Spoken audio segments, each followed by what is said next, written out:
I know this isn't going to happen, but what I really want to happen is there to be like a couple of finalists or whatever, and it's going to be like on Drag Race where they have to do a lip sync battle, and Tukey has to do a lip sync battle against someone. That is what I really want, but I know we're not going to get it. But that would be great. Welcome to the Redirect Podcast. I'm Abigail Freshley. And I'm Emily Rojas. The Redirect Podcast is the show where we shift the conversation back to books. We discuss themes from some of our favorite books and how those themes connect to our real lived experiences. On today's episode, we are discussing chapters 4 through 7 of Tyra Banks's young adult dystopian novel, Modelland. But before we get to that, we would love for you to support the show in a few simple ways. The first thing you can do is go to Apple Podcasts and or Spotify and leave us a 5-star review and let us know that you love the show. You can also follow us on Instagram and TikTok at Redirect Podcast. You can follow Emily on all platforms at Emily Rojas Reads. You can follow me, Abigail, at Fabigail11 on TikTok or Fabigail Insta on Instagram. You can visit us at redirectpodcast.com to search our media library, potentially read blog posts if we put one up, and also search for merch. But most importantly, if you love the show, you can share the show with a friend personally. Sharing our show with a friend is by far the best way to help us grow our community of book-loving nerds. Yes, and send them this one. Tell them, dive in. It's not too late to catch up because don't worry, there are still about 43 chapters left after this one. So yeah, there's a lot of chapters left. Yeah. But we're making our way through slowly but surely. We're doing 4 this time instead of 3. So we're making progress at this rate. So if you guys missed the first Modelland episode, I would encourage you to go back and listen to it. I think that it's a treat. But where did we leave off in the Modelland saga? Yes. So what was the last thing that happened to our hero, Tukey? Tukey de la Creme, Forget a Girl, notably, she found the coveted smize. It came through her kitchen sink, and this smize gives the person who has it a 91% chance of being chosen on the day of discovery, which is happening tomorrow. And AKA so it's a very big T-Dod. deal.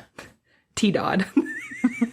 And so yeah, it came through the sink and she grabbed the smize. That is where we left her off. And she's standing in the kitchen with her whole family when this happens. Her insane gay dad, her insane and getting insaner mom, and her stupid little sister Miracle. And I am so excited because we are going to get so much of Tukey's family in these next chapters. It's so good. It's so rich. Really, it's a rich text. world. Yes, it's a rich text. So I can kick this off. We highlight long passages of this because again, there's a lot. And I promise we won't read everything. Go ahead. Oh yeah, we won't read everything. I was going to say, diving into this chapter, we lost our omniscient narrator briefly. They do come back, but it was very jarring. Yeah. No intro. There are italics at the beginning of most of the chapters.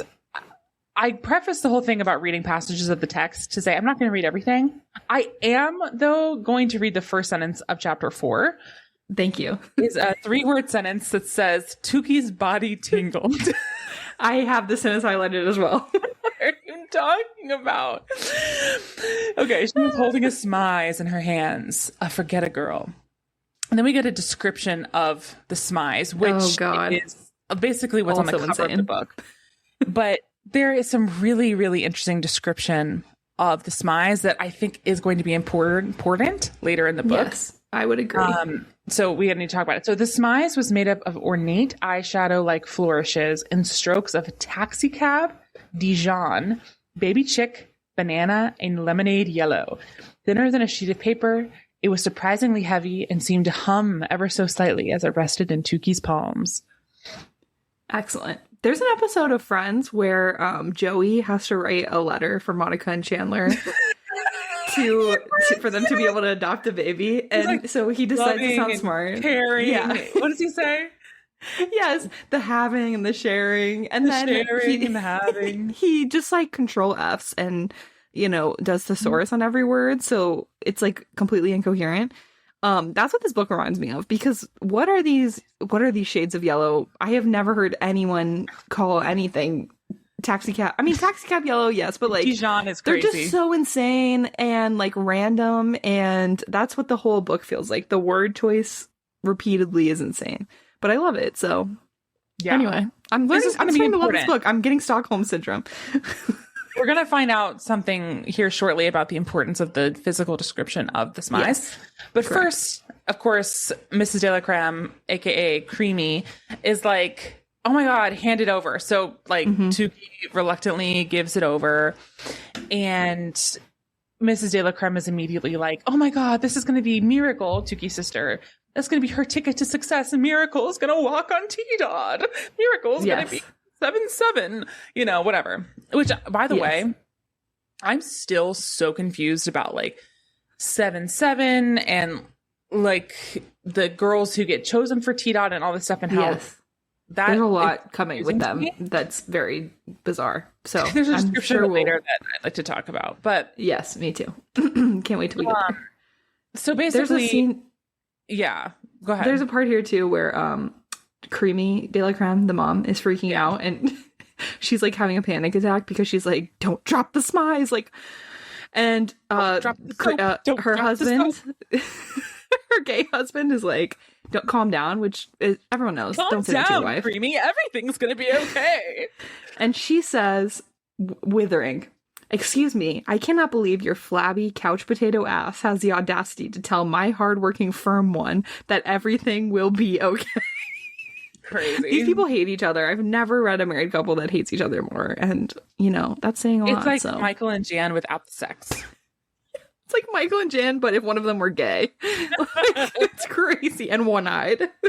Oh yeah, right. Because if you forgot, Mr. De La Creme, Chris De La Creme Christopher De La Creme. And we get great lore about that later. It's just an insane crazy backstory on the loss of one eye. I can't wait to talk about that too. But Creamy De La Creme, her maiden name is not De La Creme, so she was just born with the name Creamy. Or do we think she changed it after marriage because she was like it just goes together too well? Last name be? Exactly, like Creamy Jones, and now she's Creamy De La Creme. Creamy she was Jones born for this. Crazy. Oh my God. Creamy Smith. Okay. So then the Smize kind of like transforms into like an orb or something. Yeah. And it's like, congratulations, De La Cremes. So I guess the Smize has registered that the whole family has been awarded. Yes. It doesn't say Miracle. I feel like that's going to be critical. It doesn't say Tukey either. It just says, congratulations, De La Cremes. Yes. So now, like, Mrs. De La Creme, like, goes into this whole thing, and she starts to work on her dress and whatever. And then a siren blares, and the fine print with no spaces between words scrolled almost faster than Mrs. De La Creme could read. So the Smize is, like, giving instructions for stuff. Yes. And it says, now very for critical. The wearer of the Smize must only wear it on the day of Discovery Square. Or no, in the day of Discovery Square. It must only be worn by a female. Do not inform others that you possess a Smize. Although the Smize comes from water, do not get it wet. Violation of these rules may cause serious side effects, face aches, nausea, vomiting, blurry vision, visions of fashion police brutality, designer knockoffs knocking you upside the head, stinging bees in your hair bonnet, biting wolves in cheap clothing. Wolves in cheap clothing is an incredible turn of phrase. That is a stroke of genius. Once again, that ChatGPT could never come up with. It is so brilliant. Never. I loved it. So, yeah, those are the rules, which also feels like foreshadowing. It feels like something's going to happen to break those rules. I would like to say, I started noticing in this cluster of chapters kind of a common theme, which is that Tyra Banks starts borrowing conventions from other very popular young adult books in this cluster of chapters. So the thing is basically like a howler or like mail from Harry Potter. Yes. Like this, it's giving like Ronald Weasley. Yeah. Like in the whatever Great Hall at Hogwarts. this is like the first time I noticed it, where she's really starts like losing the creativity a little bit and pulling, like really heavily borrowing ideas. Correct. Like this thing, and then basically like it explodes after that. Yeah. You know, it's kind of like a howler. And she says, the words disappeared, the colored ribbons and the flag retreated, and the smiles let out what sounded like a contented sigh, just like a howler would. Harry Potter. Embodied. So immediately they go full hog. Like there's a schedule. They're planning facial expressions, pouting, phonics because Miracle is stupid. Notably dumb. Like, when are we going to get her dresses and all this stuff? There's all sorts of like scheduling and logistics around that. Yes. And Tukey has to go with them. Yeah, Tukey has to go with them because specifically they need her tiny baby fingers, which have come up before, to fasten the buttons and zippers on Miracle's dress. Also, to be able to get baby gherkins from a jar, because the gherkins calm Creamy de la Creme down when she's panicking and spiraling out. So they need her for the baby gherkins. Yes. Also, at this point, everyone's kind of spiraling and like chit-chatting and talking over each other. And just to like reinforce how stupid Miracle is, she says something like, "Don't laugh at me," Miracle said. "I'm on my periodical right now. It makes me forgetful." And then Tukey goes, "It's period, not periodical." And then Miracle smirks and says, "How do you know? You haven't even gotten yours yet." Tukey turned away, her face flooded with heat. Miracle never resisted the urge to remind her that she had gotten her period already, even though she was 2 years younger.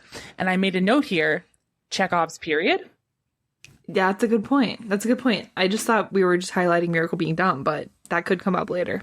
Like, it feels like there's a lot of book ahead of us, so anything is possible. Mentioning the lack of a period implies a future period she will coming. Get it one day. Yes. But who knows? This book could just be so bad. Coming later, there's some weird stuff. There could be a weird reason she doesn't have a period. There's something weird about her. I'm going to hope that this is quality enough writing that there is some sort of foreshadowing happening here. Yeah. Although I want to leave room to say that there could be absolutely no foreshadowing here. Correct. We might be reading too much into the periodicals. Yeah, right. It could just be stupid. Okay. What's next? Then she get this part. I was just like skip the rest of the chapter.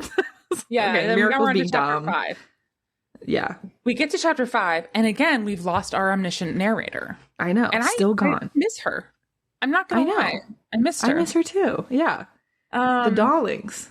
The darling.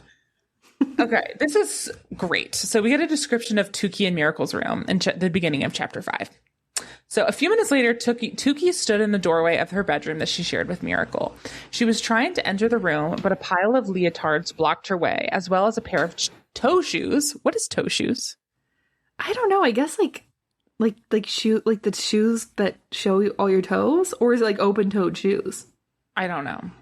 2 pairs of jazz shoes and 1 stray sandal. Oh, or maybe like toe shoes, like going on point, like for dance, because Miracle's a dancer. Like famously, that's what she wants to do. Oh, like ballet shoes? Well, I don't know. Maybe that's she's dumb. Who knows? I don't know.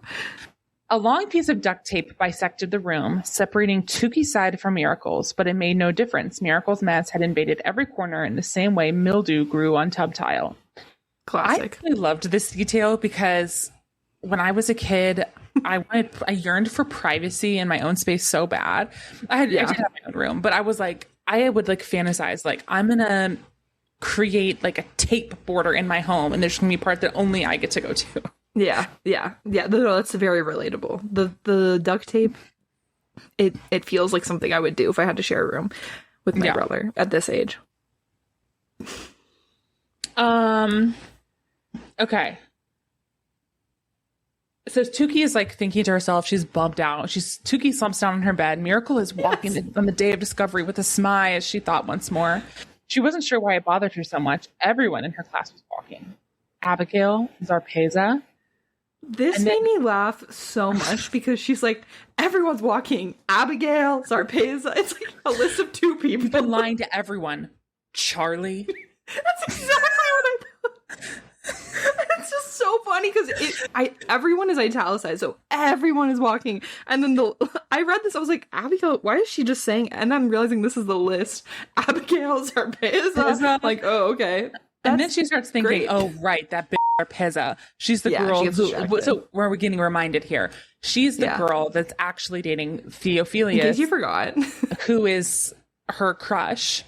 And so then she remembers the TOOKE button thing, the Kismet, she's destiny. like looking at it. Yeah. And she starts daydreaming about Theophilus. This is really tough. Can I read this? Yes, please. Theophilus, oh Theophilus, Tukey swooned.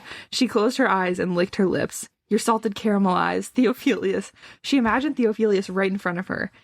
She leaned toward him, her eyes closed, her lips caressing the air. This is great stuff here. We can call our boy Tucophilus and our girl Thudi. She puckered her lips and connected with a solid, cold surface. Theophilus, she thought, oh yes, baby, I'm so happy you're giving me my very first kiss. And then Miracle walks in. What are you doing?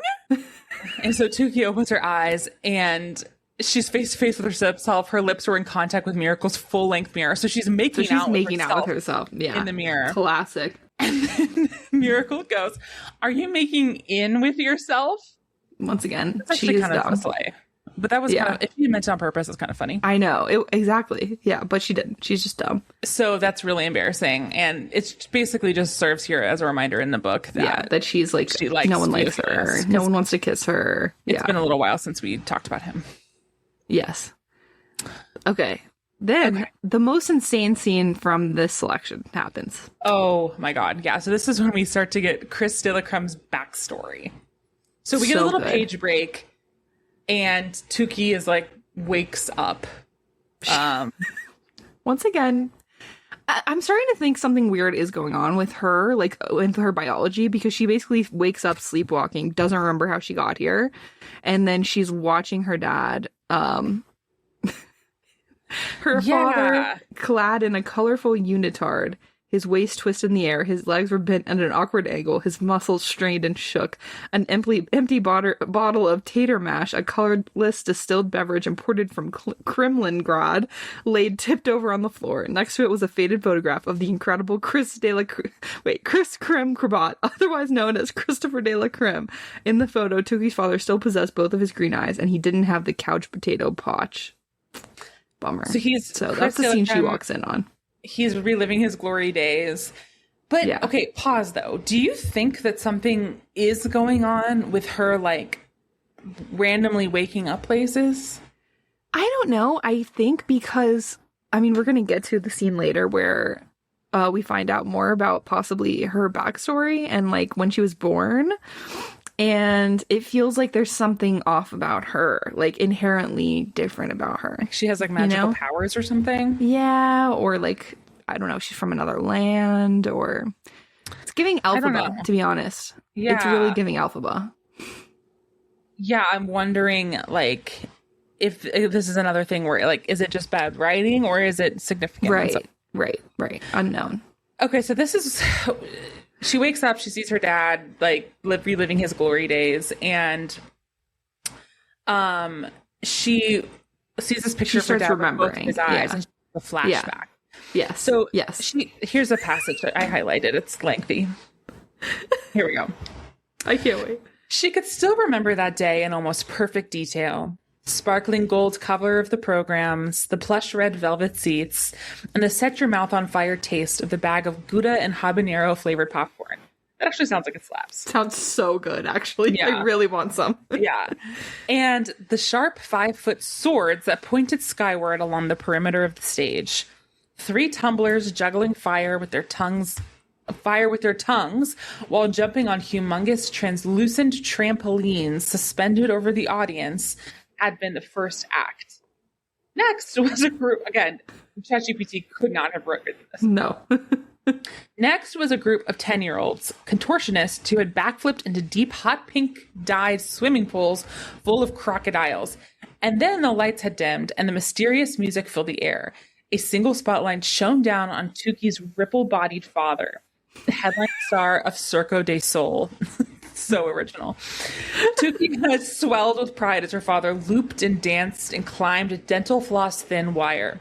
Her father, the mighty Chris Kremkerbat, was going to execute a new move that evening. Circo de Sol had billed it as the first time any human had ever attempted such a feat. Mrs. de la Creme was full of pride that evening, too. However, right as Tukey's father had reached the 7th-story landing of the stage, Mrs. de la Creme pulled out her mirror to add a bit of wrinkle redux to her tanned and hideously lined face. "I want to look my best when the cameras all turn to me after his feat is done," she murmured. But the mirror caught a beam of light that shone right into Chris Kremkerbat's eyes, momentarily blinding him. In a panic, he lost his footing and fell 7 stories. Most acrobats would have... He's not about to be paralyzed. So good. You think, oh, he's going to be paralyzed. That's how right? Yeah. No. Most acrobats would have extensive injuries or even died, but not Tukey's nimble father. He tucked his body and landed smoothly on his upper back, propelling himself forward into a smooth tumble. The audience erupted into cheers. Chris Kremkerbat then arched upward to stand from his backbend and face his adoring, applauding, whistling, screaming fans.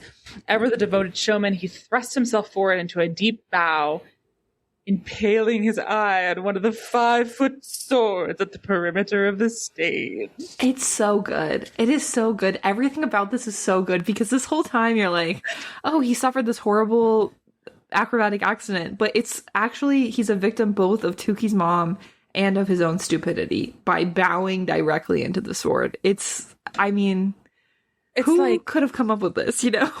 You have, like, it's actually good and, like, poetic in some ways. Like, he has all this technical expertise. Yes. But he's just kind of an idiot. Yes. And his pride and his showmanship and his idiocy is what lost him his eye. And also his wife. Wow. That was like a multi-paragraph long description. Yes. That I hope then there's a little bit of gore. Yeah. Then they thought he was going to die for some reason. And then turns out he was fine. He just got one eye. But then our Creamy says, "Don't you see? This is the end for him. He only has one damn eye. He's damaged, defective, done." And she starts really hating him because she's all about looks, you know? Yeah. But she also threatens Tukey and is like, basically, you never tell him that it was my fault that this happened. You didn't see anything. And Tukey's like, okay, sure. Okay, so then she cuts out of her flashback and then she reveals herself to her father. And he's mad at her. Well, he's like, oh, like, fine. Why don't you come spot me, pumpkin? Yeah. Like, he's like, we're going to have this father-daughter bonding moment. But then Tukey messes it up and he's like, I hate you, you know? Her father stared at her a moment, carefully examining her. A startled, disgusted expression flashed across his face, as if light had flipped on the inside of his head. As if a light had flipped on inside his head. It was a look Tukey had seen before, but one she'd never explained. Just go, for all of us, he said, waving her away. Tukey's feeling of being needed was replaced by an emptiness that now burned deep inside of her. So sad. It is sad. And this actually is foreshadowing. We're about to get an explanation for that look that he's giving her. Yes. And that takes us into chapter 6.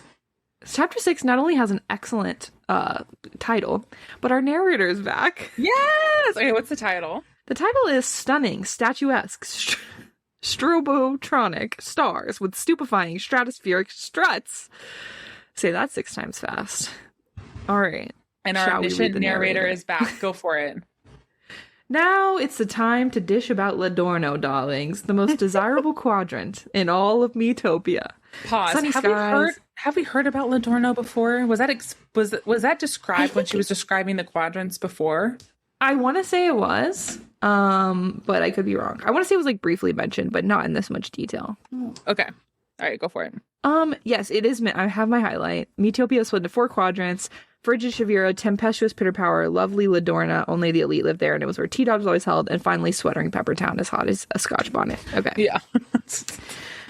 Sunny skies, pleasant 78-degree temperatures at all times, except on the beaches, where it's a wonderful 85. Warm, sweet-smelling seawater, low humidity without a cloud for miles, and when you breathe in, you inhale only fresh, crisp, unpolluted air. You want to live in this place, right? You and the rest of the world, darling. See, bliss comes with a price in Ladorno. Only the richest and most successful Metopians get to live there. But how do you qualify to reside in Ladorno? Well, the Quadrants Council puts you through a series of privacy-invading tests to prove your worth. Oh, they'll scour your bank accounts, examining every purchase. They'll interview your friends, your family, your employer, even the gentleman at the newspaper stand from whom you buy your moneyed Utopian magazine every week. They'll visit your house and check the labels on all your belongings. If they discover a knockoff handbag, stamp a big red denied on your Ladorno residency application. If they notice that your prize Pekingese doesn't have the perfect pedigree, stamp denied. One thing to know, though, is that there is a sect of people that does not have to be subjected to Ladorno's sadistic entrance challenges in order to be allowed to live within the Quadrant's guarded gates. And who might they be? I'm sure you've guessed it by now, but let me clue you in. The names of those sacred souls begin with an I and end with Ella. And guess what? We're just about to sneak a peek at a few of them. 7 of them, to be exact. So that's our... Okay, so has it been described before that the 7/7s have names that end in Ella? I think it has briefly mentioned that, because they're called the... Hold on. What are they called? Incredibellas or Yeah. I also didn't understand that, though, at first. Intoxibellas. But I do think it was mentioned before. I just forgot it. Yeah. So after the narration, the chapter transitions to Tukey slumped in the back of the family station wagon. They're driving into Ladorno, into like the very nice upscale mall at the center of a nice neighborhood. And they're going here because they are going to be searching for Miracle's dress. Yes. This immediately made me think of the rules about, like, you need to be dressed in a yellow dress. Although, as I'm reading this, I don't think she wears a yellow dress. I don't think they... It said to complement the yellow. It has to go with the yellow. It doesn't have to be yellow.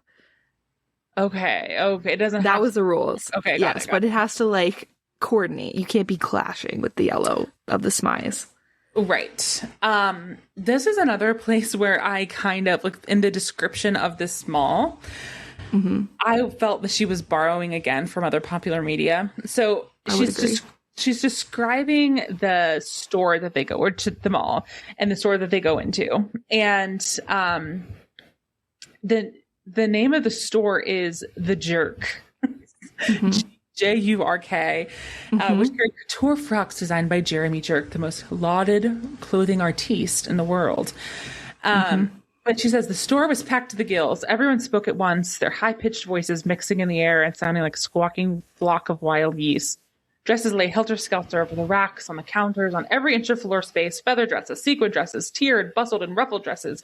Dresses with a sweetheart neckline. Dresses with one shoulder, off the shoulder, strapless, and open back dresses. Blah, blah, blah. She goes on. And I was like, what does this remind me of? And I was imagining the beginning of Jim Carrey's The Grinch Stole Christmas, like Whoville, the Christmas buying craze. I just feel like the absurdity of it all, the goofiness of it. It also reminded me of, like, that mixed with like a Kleinfeld sample cell, when all, like, the pours come in and the samples are all out and they, like, are just, like, going crazy through the racks. That's what it reminded me of. Pours, aka like you and me. Yeah. Under $5,000 budgeters. Yeah, exactly. So everyone's freaking out in there, and they're all looking for dresses. And all of a sudden, Tukey spots a dress that she like. Wait, hold on. Before we get to that, we get reminded of another plot line that's going on. Yes, which is lest you forget. Yes, where is Ciel? So she's one of the 7/7s, right? Or she was an Intoxibella, and she was a model. And so we get reminded of this because she says one cart was dedicated to t-shirts, hats, and a variety of trinkets bearing the "Where the hell is CL" logo Tukey had seen on the sidewalks of her home. So don't forget, she's missing, and it's a big mystery. Yeah. She is. Yes. Where had she gone? Then, do you want to explain this? Because I still don't really understand. She has an encounter with this guy who she calls Wingtip. Yes. So she sees someone she has seen before. She has seen him before on her walks home from school.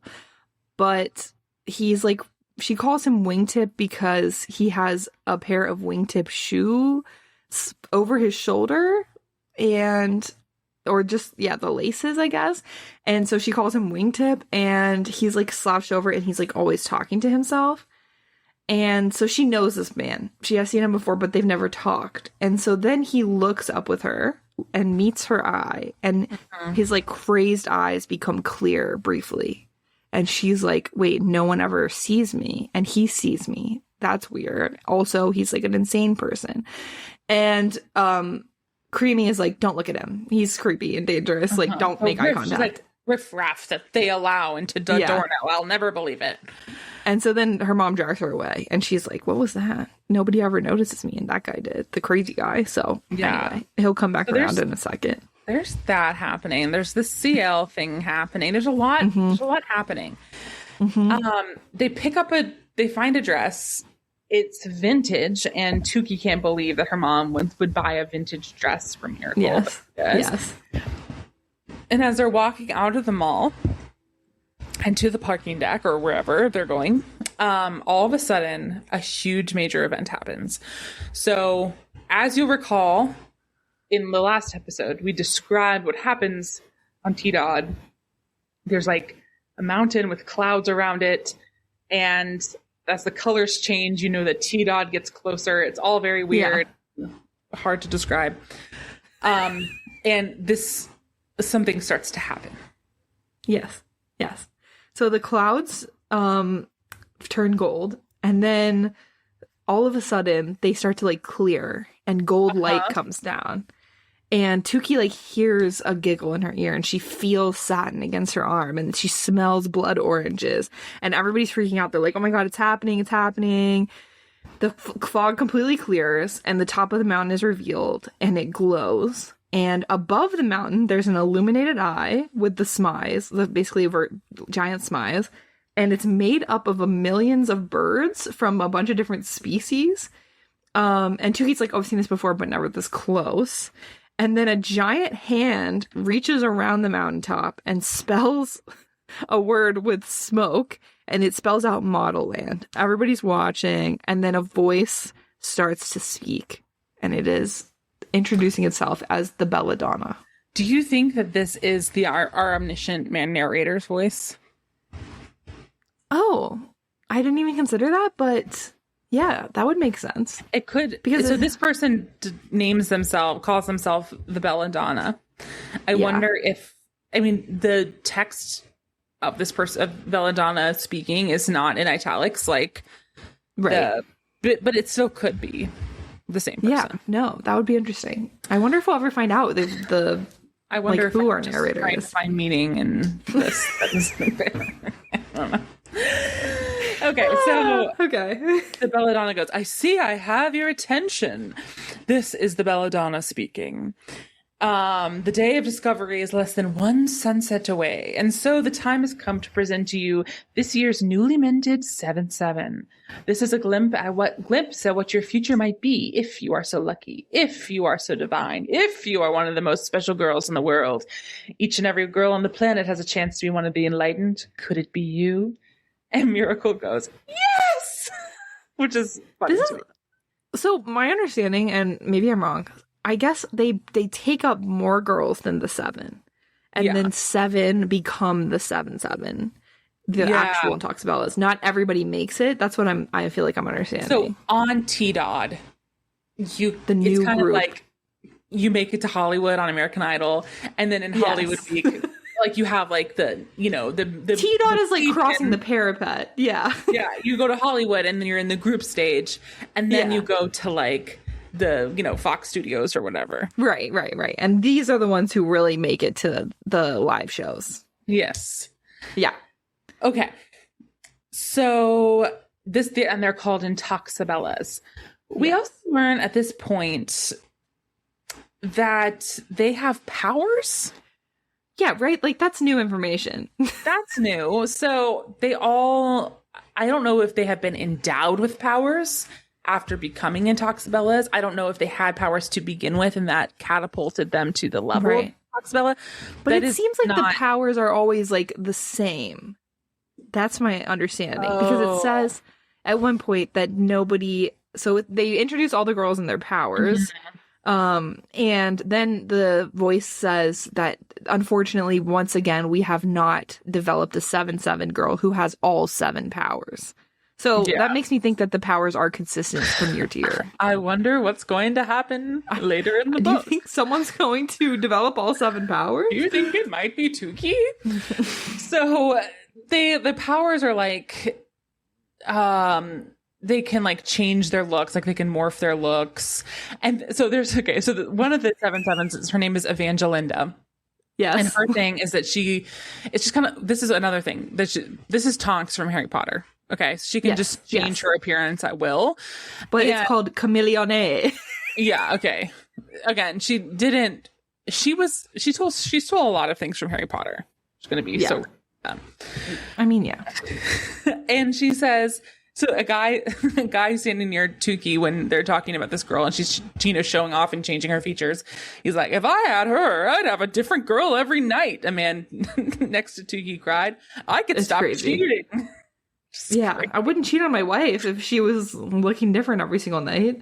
That's crazy, by the way. Dog. Okay, then one of the other Toxabellas, her name is Bev Jo. Her power is 30 Never. So when Bev that was a great Jo one. ages to 29, she will begin her next year looking again like she is 17 until she reaches 29 again. And that cycle will continue until she perishes. Yeah, crazy. So that's dark. That's cool.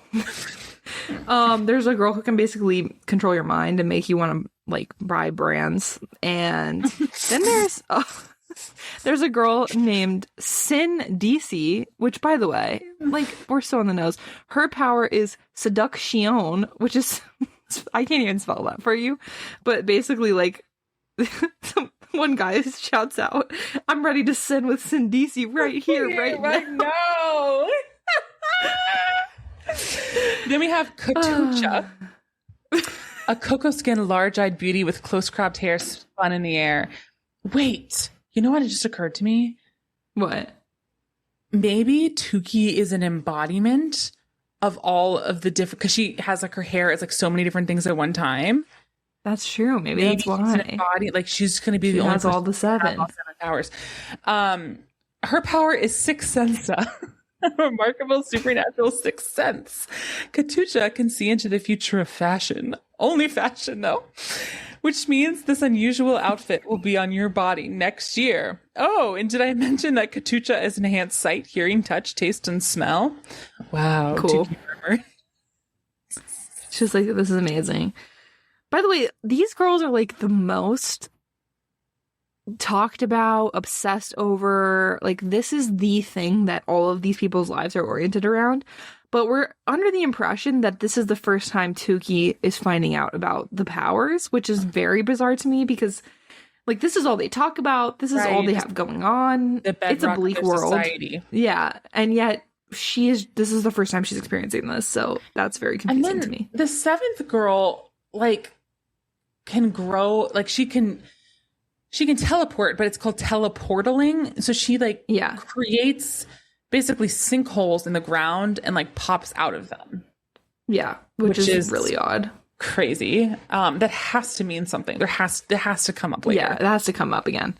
But her name is Exodus, and that's really critical because Exodus is the name of the escape plan that Tukey and her best friend Lizzie have kind of been concocting and planning. Right. And so Tukey hears her name and she's like, is this my sign? Is it time to do Exodus and get out of here? Right. Who knows? And when all of this happens, like they're like celebrating, it's like in The Little Mermaid when they have like the first song in Little Mermaid where they're introducing all of the sisters and they're all like on their shells. This is like what I'm imagining. Correct. Yes. And Tukey suddenly caught a glimpse of blue behind a bench. It was 2 feet clad. It was 2 feet clad in doctor's booties. She drew in a breath. Lizzie? Tukey scampered over worriedly, not even bothering to tell her mother or Miracle where she was going. And Lizzie stared ahead into nothingness, not at all unlike Wingtip. Yes. They spoke at a drone Tukey had never heard from her, as if she was a medium at a seance. They took her last night by her feet. The burning continued throughout the night. They cut open her blisters and poured liquid metal into her veins. Dude. So she's saying this like in a trance? Yeah, she's in a trance, and Tukey doesn't recognize her voice. And then Lizzie then raised the cuffs of her pants, which were dragging on the ground, revealing feet that looked like they had been dipped in battery acid with open sores that oozed pus. The area near her arches had 100 little cuts ranged in strange lines, as if they were soldiers ready for battle. And Tukey freaks out. She's like, we got to get you to the hospital. And then Lizzie goes, Exodus. Yeah. Tukey goes, when? And then she's like, tomorrow, please. And this is when I made a critical note that I would like to make a prediction. Yeah. Okay. Lizzie is CL. I'm thinking that. I've been thinking that. I've been wondering, like, if she looks different now that she's on Earth, or she's somehow like psychically connected. I don't know.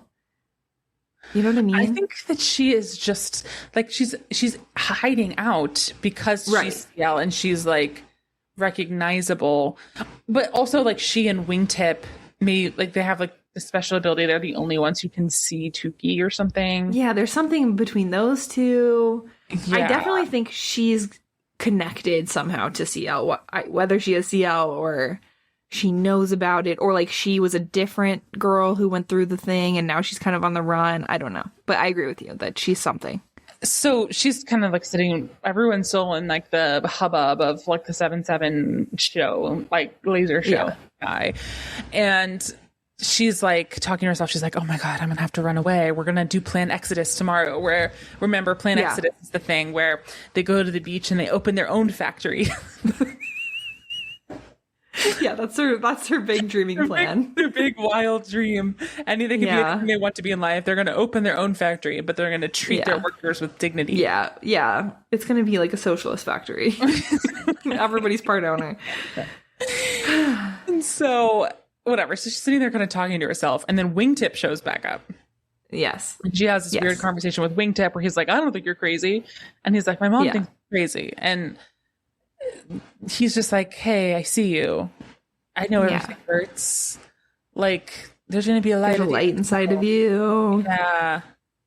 Something. It's all very like wise, sage kind of thing. Yeah. All right. Now we're in chapter 7. He's like, everyone's entitled to dream, even you. And then she kind of just turns away. She's like, yeah, you'd be surprised. Yeah. I don't think I am. So chapter 7. Oh, God. Brutal, man. This is when I started really losing my stamina. And I was like, me too. God, go one more chapter. Let's lock in. There's just a really important reveal in this chapter, and actually a great little cliffhanger. But it starts off stupid. They come home, and the name of the chapter is X02 with hyphens in between. And we've lost the omniscient narrator again. Yeah, she's gone again. Potentially Belladonna. Yes. The omniscient narrator's gone, and X02 is the symbol that Lizzie and Tukey have agreed to write on their doors if they're going to do Exodus. So, foreshadowing. So they come home, and Chris de la Creme is like drunk again, as always, and he's mad. He's like, where were you? And she's like, I told you we were going to the mall, and you knew that. And he's like, you always go, and you always have your reasons. And so then she looks in, and Tukey sees them arguing in Mrs. de la Creme's office, and Tukey notices that her mother has a collection of dolls, which was started the year before years before Tukey was born. Swaddled babies, dolls with eyes that opened and closed, dolls that wet themselves and digested food and spoke. Each was positioned just so. An arm curled here, a leg crossed there. Their heads pointed straight at Tukey's mother, as though she were conducting a meeting with all of them. Tukey wished she could close every pair of glassy eyes. That's what Bellissima is, right? She has like, yes, she's like carrying her doll around. Yeah, her like reborn doll. Yes. It's freaking weird. So she has a whole collection of them, and they're all staring at her. So Mr. de la Creme is angry, and he's like, I know you were watching the 7/7s, but also I watched it from our porch, so you could have seen it from here. You went to watch it with your man friend. I know people, and I trust what they tell me. And she's like, your desperate flabby ass is spying on me. Christopher, you've reached an all-time low, and they're arguing. And she calls him a one-eyed unemployed monster. Nice. And he's like throwing stuff around. He grabs the doll from her, Bellissima. And Tukey is more angry about this than she's ever been about anything he's ever said to Tukey. And he says, sometimes I think you wish that sword had killed me so that you could continue your life with her father. And Mrs. De la Creme says, what? And her eyes are still focused on Bellissima. So you're like, Bellissima, what? Whose father? And then Mr. De la Creme says, your daughter's father, Creamy. Don't play dumb. And she says, Miracle's father? And he says, I wish I was talking about Miracle. You wish I was talking about Miracle. But no, Creamy, she belongs to both of us. You can't push me out that easily. You know who I mean. The other one. Every time I look into that child's mismatched eyes, I see, or shall I say, I don't see it. So, implications. And then we get even more. He said, Creamy, let's be real. Mr. De la Creme continued. As soon as you got pregnant with her, you had to go up to some special medical facility with all the complications you had. Scary things that could have made you lose the baby. I was on the road and couldn't go with you, which is like, this is like a crazy way to like re-narrate everything. Yeah, like I'm going to info dump our lives to you in the middle of an argument. Yeah. That's normal human speech. In an expository way. I had you working to make sure we could put food on the table for our growing family. Then 9 months later, you had her thousands of miles away from here. You refused to let me be with you to see her first breath. My first child, Creamy. You denied me that right. How come you never let me talk to the doctors who delivered her? So Wingtip's her dad, right? That's what I'm thinking. That's my theory. I think Wingtip's a dad. Yeah. It's very weird. Yeah, this is what I'm talking about. She had complications. She had to go thousands of miles away. Thousands is crazy. It's not like the next town over for the big, hospital. Right. Thousands of miles away. And he was not there when she was delivered. And there was something weird going on that, like, they thought she could lose a baby. They said she could never have kids again. Your insides were ruined. It's weird. Like a nuke went off in there. Yeah. And so then Mr. De la Creme is like, I'm going to a paternity lab and I'm going to do it. Like all of a sudden, out of nowhere, he's like, after like 17 years, he's like, I'm going to challenge the paternity, which is just right. That's crazily timed. Correct. Yeah. And so then Tukey hears this and she's like, oh no, I'm going to become a factory dependent, which is also crazy. She's going to like become a ward of the state or whatever. Basically, working in a factory with other children. So she's like, I really do have to do Project Exodus. I'm like, I gotta get out of here. Yeah. So she packs up all of her stuff in like a duffel bag, puts her teen jail journal in there. You're not as smart as you want to believe you are, because she's up all night packing and plotting and scheming. And it's like, why do you not leave? Leave now. Because she waits until like the literal last second. It's morning, and then she's trying to leave her house.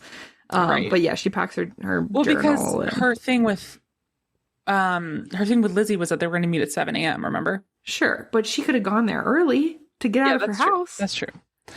Yeah. So whatever. Yeah, she's like creeping out. And then she gets caught, obviously. Yeah, by her mom, as we could all see coming. And let's see. Her mom's standing on the stairs holding Bellissima, her doll. Right. And is like, where do you think you're going? That's so odd, by the way. I hope that means something. The doll thing is so weird. Yeah. Let's see. And so anyway, she's like, oh my God, it's so nice of you to get up early and get everything ready so that we could go to T-Dot. It's a miracle. And she's like, I'm not going. No, she's like, yes, you are, Captain. And Miracle sees Liz out in the yard and she's like, she looks like roadkill. And anyways, she's like, I'm so sorry, Lizzie, I can't do Exodus. I'll be back for you tonight, I promise. And they back up in the car and they're on their way to T-Dod. And Lizzie, by the way, is standing in the yard like screaming hysterically as they're pulling away. Yeah. Very traumatic. So that's normal. Yeah, it's very horrible. So That's where we're at. We're ready for T-Dot. So next week, or next time we do an episode, we are going to have an explanation about T-Dot. Like we are going to we'll see it happen. It is T-Dot. So what do you think is going to happen at T-Dot? I don't know. I can't figure out. I can't figure out if I think Tukey will somehow. It feels like she has to get the smize somehow. Like she's accidentally holding it when the discovery happens. Because I don't feel like the smize. Or do we think Miracle gets chosen and Tukey gets chosen? I think going on the theme of borrowing conventions from the Harry Potter series, I think it's going to be like a Goblet of Fire situation. And it's going to be like, you put your name in the Goblet of Fire. Yeah. Or something like that. Like, so maybe Miracle does get chosen. And then also Tukey gets chosen. Maybe. It's like the Master Smize or whatever is going to like choose Tukey in some way. Like, it's going to be like this predestined thing. There's going to be like some sort of magic or selection tool that we haven't been privy to yet that is going to identify Tukey as like the rightful heir to this. But in order to be chosen, I do think they have to do a runway walk. So how does Tukey get to the runway? Like she's like, because there's a moment where she gets really excited because her mom's like, you have to come too, Tukey. And she's like, oh, you're going to let me walk? I didn't even think I would get the chance. And then her mom's like, no, I need your baby gherkin fingers. And so, something has to happen for her to walk. Obviously, she's going to get chosen. That feels like a non-starter. She's going to be chosen. Maybe the Goblet of Fire is going to spit out her name and she hasn't walked. Yeah. You know what I mean? Like, crazy. Yeah. I also am like, I know this isn't going to happen, but what I really want to happen is there to be like a couple of finalists or whatever, and it's going to be like on Drag Race where they have to do a lip sync battle and Tukey has to do a lip sync battle against someone. That is what I really want, but I know we're not going to get it. But that would be great. And no, it does feel though she's going to get picked to do a lip sync battle to the. No, so I predict she gets chosen. I predict Wingtip shows up again. I predict Miracle, or like maybe because Miracle she wants to dance. She doesn't really want to be a model. So maybe she like gives her the smize sneakily and is like, I don't want this. Please take it. Please, or maybe she's Tukey. Like, I'm running away with Bran. I'm pregnant. She's like, and that's what the period was for. Oh, maybe. But she's like 14. That's Chekhov's period. That would be. I don't know. So I can't wait to find out. I do think something weird is going to happen for sure, and we'll have a good time. Well, I would say I can't wait to find out, but I kind of can. I am having fun. This is crazy. It's crazy because this book, like we have done book club episodes where we talk about an entire book in the course of one episode. Yeah. And I was even like, okay, these chapters were kind of shorter than the first three. Not as much happens. But we're up at an hour. Like, this is crazy. I hate it here. There's just so much here. There's so much to talk about. And I fear that I'm going to start to like this book by the end. That's what I'm afraid of. So stay tuned, everyone. All right. Before we get to books we've read recently, there is some book news I'd like to go over with you. I would love to talk about it. Whatever. Yeah. First of all, I'm sure everyone has seen that Heat of Rivalry Season 2 is officially started filming. Yeah. And while I haven't seen any like on-set photos yet, I'm very excited. Both of the boys look great. They definitely look great. They're beefy. Season 2. Yeah. They're not having to play 17-year-olds anymore. They're just firmly playing like mid-20s. So that is exciting. Yeah. And I just can't believe it's all happening so soon. Like I know. I'm so excited. I feel like it's like God is real. Like eventually we're gonna get a still. You know what I mean? We're gonna get like soon probably, or like a photos from set. Oh, sorry, I think I have my way. I just saw a TikTok today that was like, you have to keep going. because you still haven't seen the lesbian season of Bridgerton. And I was like, you know what? You're so right. That's how I feel about that. The Peter Elmer season 2. It's never kill yourself. Never kill yourself. Like, keep going, everyone. Keep going. There's so much to live for. So much to live for. There is so much. There is so much to live for. So yeah, I'm so excited. The other thing I want to talk to you about in terms of book adaptations is I saw some news today that Deep End by Ali Hazelwood is being made into a Netflix TV show, or I don't know if it's a TV show, it's going to be a series or it's going to be a movie. We also heard recently that Love Theoretically is getting a movie adaptation. But then both of those announcements have been followed up with kind of concerning news about who is producing them. So really concerningly, Love Theoretically is being produced by Colleen Hoover. I'm deeply troubled. Deep End is being co-produced by Alex Cooper of Call Your Daddy. Or Call Her Daddy, whatever. Here's the thing. I was really concerned by that. I did ask Zach, I was like, what does it mean? Like, is it a bad sign? Like, if a person you don't like is like, how much influence is a producer? And he was basically like, it could mean anything. It could, the producer doesn't know anything about the project until the trailer drops. It could be that they're giving input on the script. It could be that they're on set making creative decisions or giving feedback. So I don't know. I guess I'll turn it to you, but I think I am concerned more about Colleen Hoover because I feel like she would have more of a creative lens on the show or in the adaptation of Love Theoretically.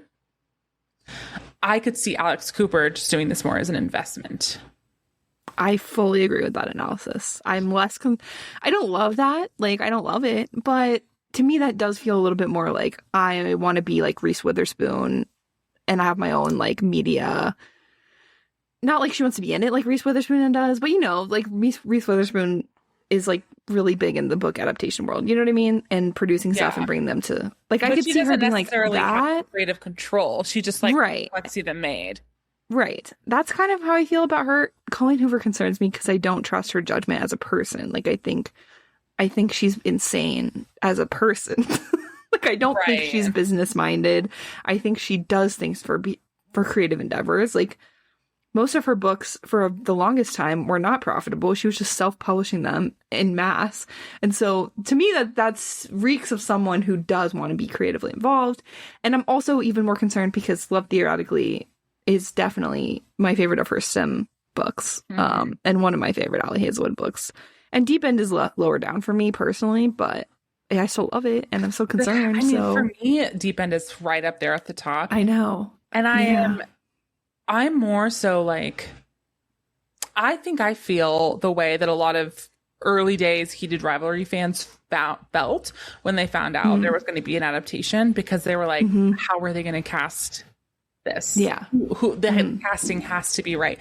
And I'm saying, no, that's true. Who is going to be cast as Lucas Blomkvist?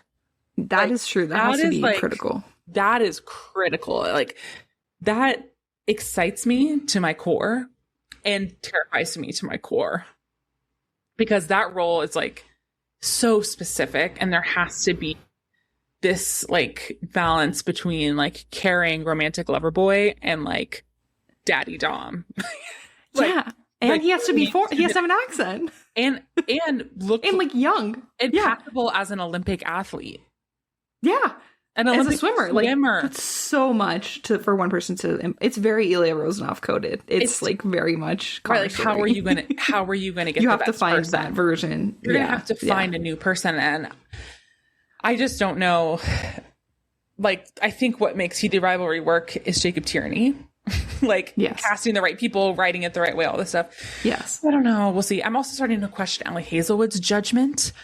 Because why are you doing all of these like Amazon and Spotify exclusives? It's tough. Why are you being so corporate? Why are you like? Why are you? I feel like you're diluting your adaptations. Like, I don't know. You started out. It stresses me out. Like, the mass production of these corporate audiobook kind of grifty cash grab things, it doesn't feel great to me. I love that she's getting a check for it, but not at the expense of quality, right?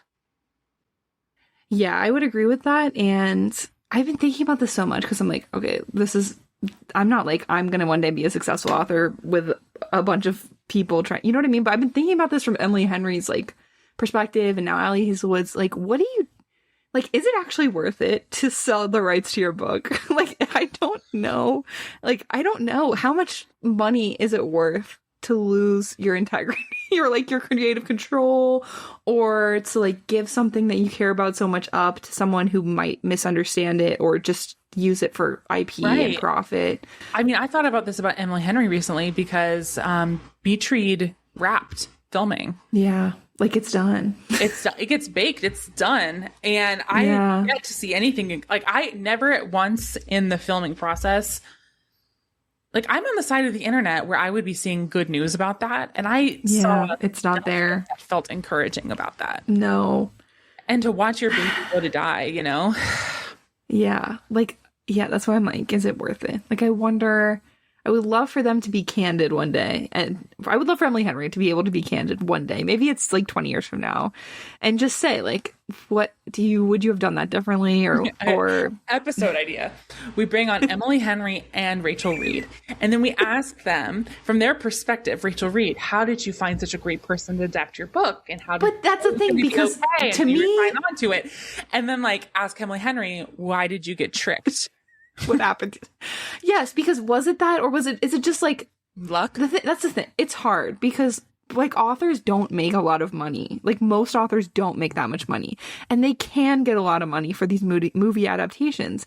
And so I can't really fault them for like wanting to make a living.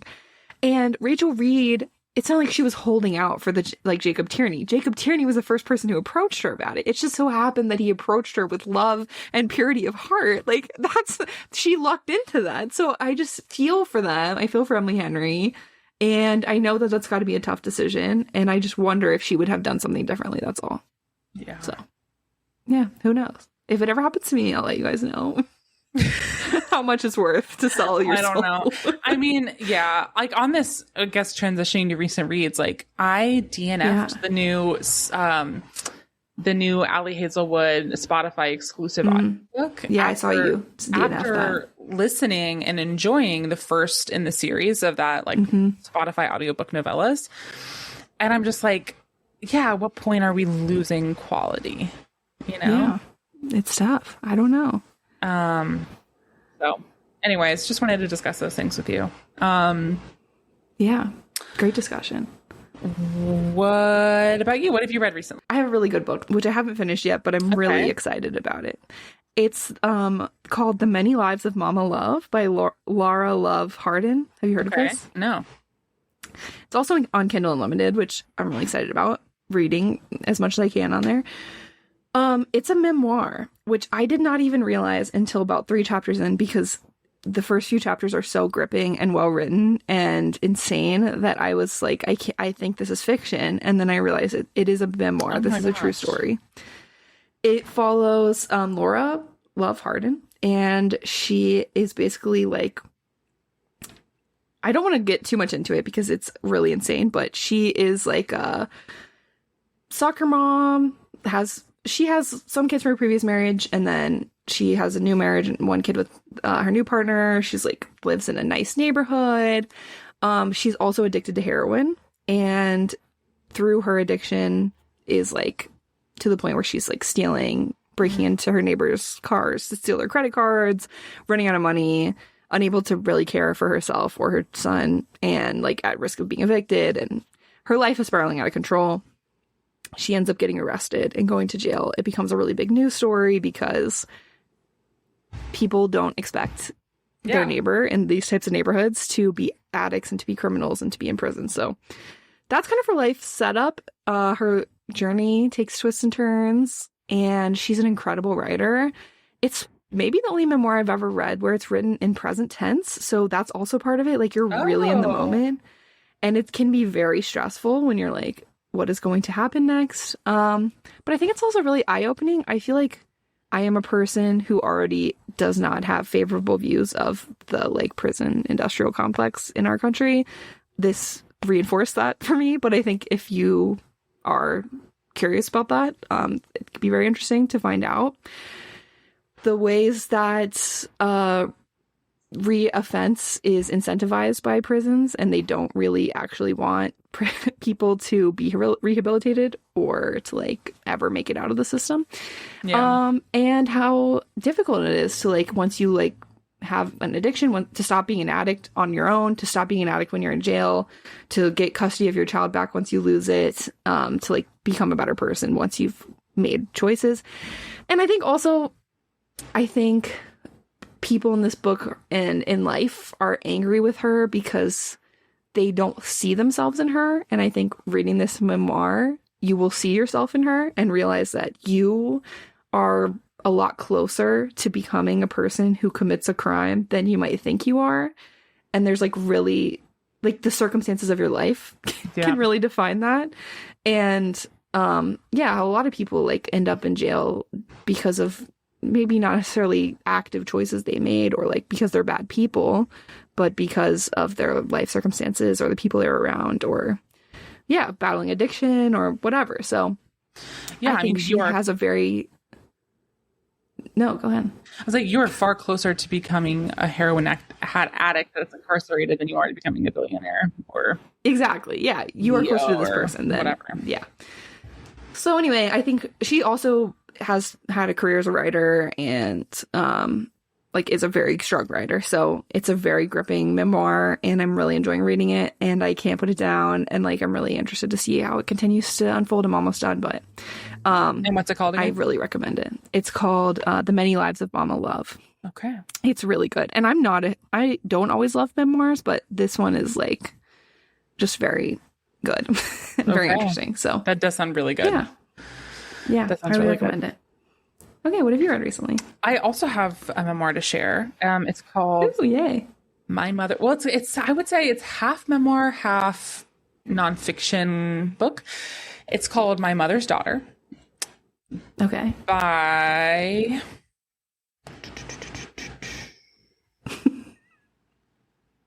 someone I don't remember.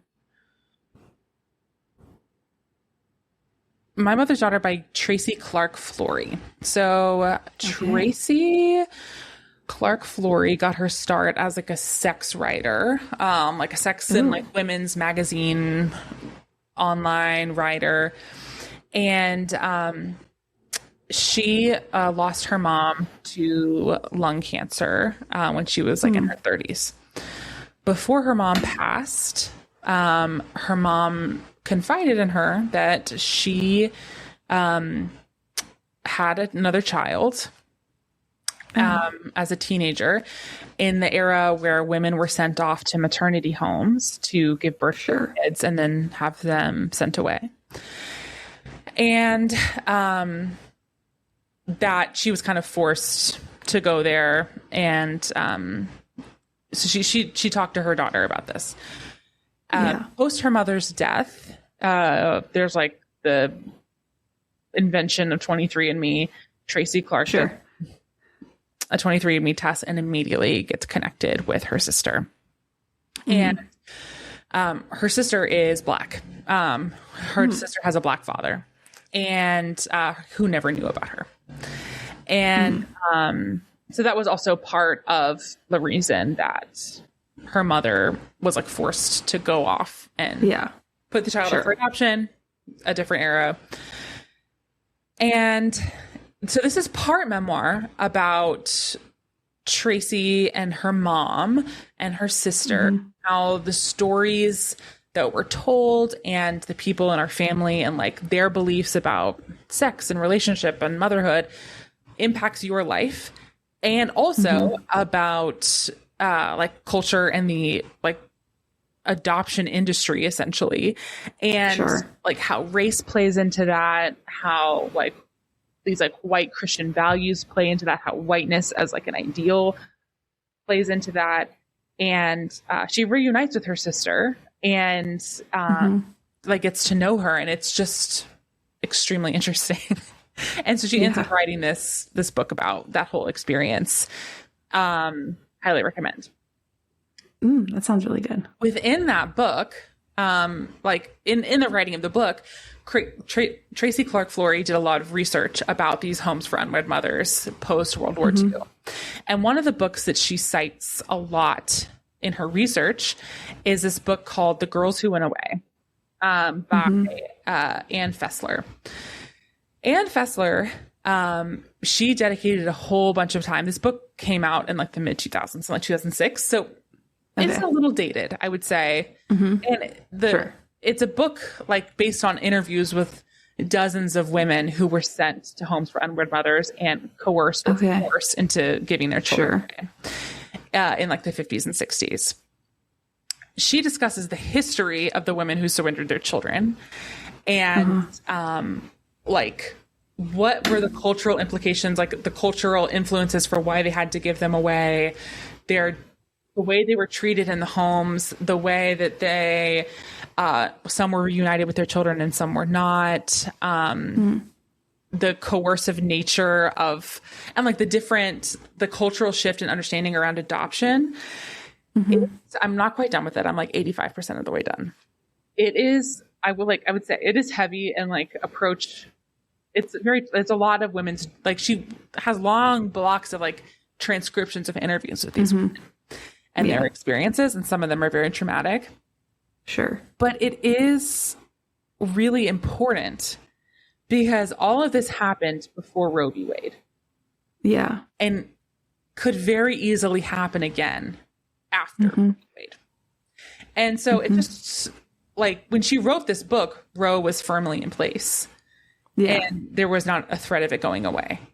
But now it's gone, right? And it's important to know, like, when people are like, yeah, but there's many arguments now about like, oh yeah, well there's adoption. Like in the Dobbs decision, Justice Alito, like in part of his like response to why he decided to strike down Roe is that there's no like any birth mother today could like assume that their child would end up could reasonably assume their child would be placed in like a loving family. And that's not always true. And there's like also a great cost to all of the parties involved, and the cost of forcing someone to have a baby, of forcing someone to have a child when they don't want to have a child, even just to carry it and give birth to it. It's a lot. And this is these are the firsthand accounts of the women who lived through that time. It's really good. Okay. That sounds really good. Really heavy. Yeah. And also just a warning that this is a book that was published in 2006 of interviews that were done with women who had children in like the 50s and 60s. Sure. Sometimes they say some off-color things that, or use dated terms that we wouldn't necessarily use anymore. But yeah, that's what I've been reading recently. Cool. Great. Less scary. I know. But you know what, you guys, we had Modelland to talk about, so. I know. I can take multitudes. Yeah. Right. You guys, thanks for hanging out. We'll see you next time for more Modelland. Bye. Bye.